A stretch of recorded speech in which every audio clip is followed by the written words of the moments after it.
다시 코로나 유행으로 교회에서 예배를 드리지 못하여 너무나 안타깝습니다. 우리가 3월 첫 주부터 코로나로 예배에 나오지 못했을 때 여러분이 했던 말이 자꾸만 생각이 납니다. 교회에 나오지 않으니까 믿음 지키기가 너무 어려워요. 몸은 편하고 좋은데 기도도 안 되고 하나님과의 관계도 멀어지는 것 같아요. 이런 고민들을 나눴었죠. 다시 코로나19로 인해서 우리의 신앙생활이 어려워지지는 않을까 가슴 졸이며 기도하고 있습니다.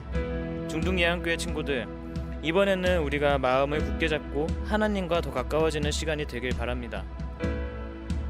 우리는 살아가다 보면은 많은 사람들과 관계를 맺고 살아갑니다. 친구들, 선후배, 가족, 그리고 하나님과의 관계 등 우리는 많은 관계를 맺습니다. 그 대상과 관계가 좋을 때는 계속 생각이 나죠. 맛있는 걸 먹을 때도 생각나고 좋은 것이 있을 때도 생각이 납니다. 그런데 반대로 관계가 불편해지고 어려워지면 어떻게 되나요? 그 사람과 말하는 것도 싫어지고 그 사람 보기도 싫어집니다. 같이 만나야 되는 상황이 있으면 최대한 피하려고 노력을 합니다. 그것이 불편한 관계에 있으면 어쩔 수 없는 모습인 것 같아요. 아담과 하와는 에덴이란 동산에서 잘 지내고 있었습니다. 그런데 뱀이 와서 그들을 유혹합니다. 이 선악과를 좀 먹어보라고. 그리고 아담과 하와는 하나님이 먹지 말라고 했던 그 선악과를 먹게 됩니다. 선악과를 먹은 뒤에 하나님은 아담과 하와를 찾으러 오십니다. 그리고 아담과 하와는 이렇게 행동을 하죠. 그들이 그날 바람이 불매 동산에 거니시는 여호와 하나님의 소리를 듣고 아담과 그의 아내 여호와 하나님의 낯을 피하여 동산 나무 사이에 숨은지라. 두 번째 인물은 가인입니다. 하나님이 아벨의 예배는 받으시고 가인의 예배를 받으시지 않으셨어요. 그래서 가인은 분노에 차서 동생 아벨을 죽이죠. 그리고 가인은 주의 낯을 배우지 못한다면서 여호와 앞을 떠납니다.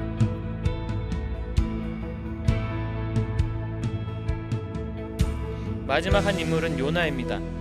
하나님은 요나에게 니느웨로 가라고 명령하셨어요. 요나는 니느웨로 가지 않았죠. 하나님의 말씀을 거역하고 다시스로 가는 배를 탑니다. 다시스 배를 타고 도망가는 요나를 성경에서는 이렇게 말합니다. 여호와의 얼굴을 피하여 그들과 함께 다시스로 가려고 백삿을 주고 배에 올랐더라. 이 셋 모두 공통적으로 하나님의 얼굴로부터 도망간 것입니다. 이때 나오는 말은 하나님 얼굴에서부터. 우리가 죄를 지으면 하나님과의 관계가 어려워집니다. 그래서 우리는 하나님의 얼굴로부터 숨어버리고 피하게 되는 것입니다. 지금 내가 하나님을 찾지 않고 있다면 하나님과의 관계에 어려움이 있다라는 것입니다. 그래서 우리는 날마다 하나님과의 관계를 점검해보며 나가야 합니다.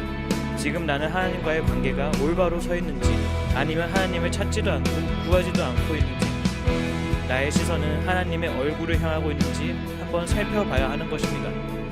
민수기 6장 24절에서 26절에 보면 하나님은 자신의 백성인 이스라엘 백성들에게 약속을 하십니다. 여호와는 내게 복을 주시고 너를 지키시기를 원하며 여호와는 그의 얼굴을 내게 비추사 은혜 베푸시기를 원하며 여호와는 그 얼굴을 내게로 향하여 드사 평강 주시기를 원하노라 할지니라 하라. 하나님은 자신의 백성에게 얼굴을 비추시고 은혜를 베푸시는 하나님이십니다. 신실하신 하나님은 과거에도 그랬고 지금도 우리에게 얼굴을 비추셔서 은혜를 베푸시고 계십니다. 그래서 우리는 그 하나님을 바라보기만 하면 되는 것입니다. 우리가 어디에 있든지 하나님은 그의 얼굴을 비추셔서 은혜를 베푸실 것입니다. 우리는 은혜를 베푸시는 하나님을 바라보면 되는 것입니다.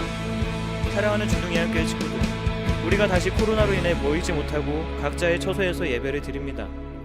우리가 만나지 못한다는 것은 너무나 가슴이 아픈 일입니다. 우리가 다시 만나서 예배드릴 때 믿음이 더욱더 성장하고 하나님과의 관계가 더욱더 돈독해지는 여러분들의 모습을 기대하며 기도하며 나가도록 하겠습니다.